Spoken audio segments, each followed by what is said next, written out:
Hello, Stalkers. Today I'm here with my son, Logan. Say hi, Logan.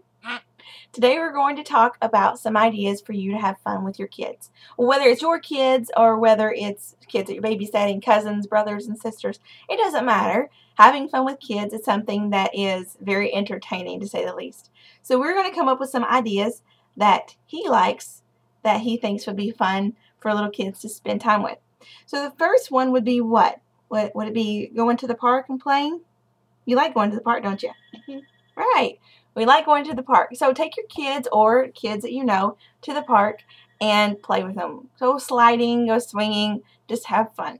Now, another thing that we really like doing together is going to the zoo, right? You like going to the zoo? What's your favorite animal? Tyrannosaurus Rex. Tyrannosaurus Rex? Do they really have those in zoos? Yeah, but just fake ones. Just fake ones, right. But you can go to the zoo. Some of them have dinosaur exhibits that are really fun.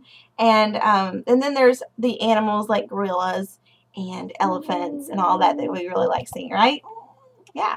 So one last idea we're going to talk about today would be what? What do you really enjoy doing? Playing with crocodiles. Playing with crocodiles. You can't play with crocodiles, but you can go outside and make believe, can't you? Mm-hmm. Logan likes to go outside and pretend. And so it's fun to do, even as an adult. Just put aside some of that pride and go outside and play. Pretend. Pretend like you're animals tromping through the woods. Pretend like you're in a playhouse. And having fun there. Just have all kinds of fun. Inspire the imagination of the children that you're playing with. So this is Elizabeth, and this is Logan. And we are here for allwomenstalk.com saying have a fabulous day. Yeah.